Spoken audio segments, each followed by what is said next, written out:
Bhushan jewellers, अनमोल रिश्तों के लिए। हिमालयन दिव्यांग कल्याण संस्था मंडी की मासिक बैठक शनिवार को बाबा भूतनाथ मंदिर परिसर में आयोजित की गई। बैठक की अध्यक्षता हिमालयन दिव्यांग कल्याण संस्था की जिला अध्यक्ष हेमलता पठानिया ने की। इस दौरान हिमालयन दिव्यांग कल्याण संस्था की जिला अध्यक्ष हेमलता पठानिया ने कहा कि वो इस संस्था के लिए समय समय पर दिव्यांगों की मांगों को जिला प्रशासन और सरकार के समक्ष उठाती है, जिनमें कुछ मांगों को सरकार व जिला प्रशासन द्वारा पूरा कर दिया गया है, लेकिन अभी भी कुछ मांगें लंबित पड़ी है। उन्होंने कहा कि दिव्यांगजन कई वर्षों से जिला उपायुक्त से मांग करता आ रहा है कि दिव्यांगजनों को कई काम से जिला उपायुक्त, एसडीएम और एसपी कार्यालय आना पड़ता है, लेकिन यहाँ दिव्यांगजनों के लिए 2 पहिया व 4 पहिया वाहनों के लिए कोई पार्किंग की सुविधा नहीं है, जिस पर जिला उपायुक्त अरिंदम चौधरी ने जिला कल्याण अधिकारी को दिव्यांगजनों के लिए पार्किंग व्यवस्था करने के आदेश जारी किए हैं। उन्होंने कहा कि हाल ही में हाई कोर्ट द्वारा प्रदेश सरकार और जिला प्रशासन को दिव्यांगजनों के खाली पड़े पदों के भरने के आदेश जारी किए हैं, जिसको लेकर उन्होंने प्रदेश सरकार व जिला प्रशासन से मांग की है कि सर्वप्रथम 1 या 2 वर्ष व उससे पूर्व के बचे हुए दिव्यांगजनों के मेडिकल बनवाने को प्राथमिकता दी जाए, न कि दिव्यांगजनों की नौकरी हथियाने के चक्कर में आनन फानन में अन्य लोगों के द्वारा बनवाए गए मेडिकल को मान्यता दी जाए और इसकी छानबीन ठीक ढंग से की जाए व काबिलियत के आधार पर भर्तियां की जाए। मंडी से विप्लव सकलानी की रिपोर्ट। हिमालयन दिव्यांग कल्याण संस्था की जिला प्रधान हूँ और आज जो है हमारी यहाँ पे मासिक बैठक हुई। इसमें जो है बहुत से मुद्दों पर चर्चा हुई, जैसे कि हमारे जो रेल पास बनने हैं उसके बारे में चर्चा हुई और हमारी एक स्टेट लेवल की एक मीटिंग होनी है जिसमें कि चुनाव रखे गए हैं स्टेट के, उसके बारे में दिव्यांगों को बताया गया कि ज़्यादा से ज़्यादा लोग जो है उसमें भाग लें। तो इस तरीके से जो है आज हमारी बैठक यहाँ पे की गई है। और मैं थोड़ा सा अपने इन दिव्यांगों को भी बताना चाहूँगी कि जैसा कि हमारी 20 तारीख को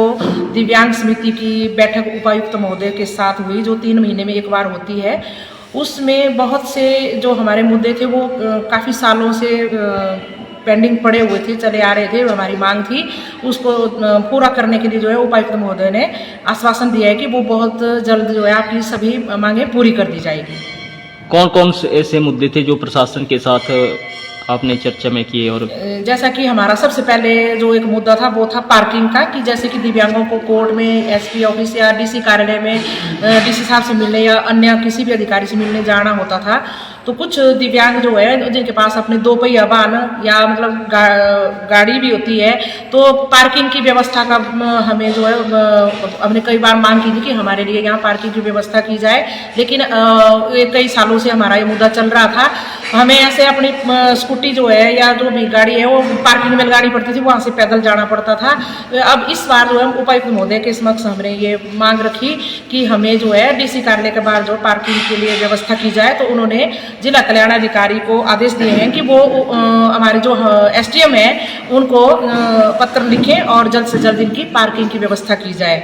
और दूसरा जो मुद्दा था हमारा वो स्कूल, जैसे कि हमने एक स्कूल की मांग की थी जो कई वर्षों से खाली पड़ा है, जहाँ पर जो है दिव्यांगों के लिए बैठने की व्यवस्था की जाए, मतलब जब तक हमारा दिव्यांग भवन नहीं बनता है तो उसकी थोड़ी सी मेंटेनेंस होनी है। उसमें जो हमारे एजुकेशन के अधिकारी हैं उन्होंने भी सहमति जताई है और उपायुक्त महोदय ने भी उसमें हमें आश्वासन दिया है कि जल्द से जल्द उसकी थोड़ी सी मेंटेनेंस होनी है, उसको रिपेयर करके जो है जल्द से जल्द हमें वहाँ पे बैठने की व्यवस्था भी की जाएगी। और तीसरा जो है हमारा एक जैसे विकलांग एक्ट है, उसके तहत जो हमारी दिव्यांगों के साथ कुछ जैसे कि दिव्यांगों के साथ अभद्र व्यवहार होता है कि कहीं कार्यालय में जाते हैं वहाँ अभद्र व्यवहार होता है या मारपीट होती है, कोई भी मतलब ऐसा काम दिव्यांगों के साथ वो किया जाता है, तो उसके लिए भी हमने बात की। तो इसके लिए भी जो है उपायुक्त महोदय ने कहा कि जैसे पुलिस वालों को इतनी जानकारी नहीं है कि हमारा एक्ट में क्या प्रावधान है और कौन सी धारा के तहत क्या कार्रवाई करनी है, इसलिए जो है अब उपायुक्त महोदय ने कहा है कि 2 दिन जो है वर्कशॉप लगाई जाए, जिसमें सभी अधिकारियों को और पुलिस कर्मियों को भी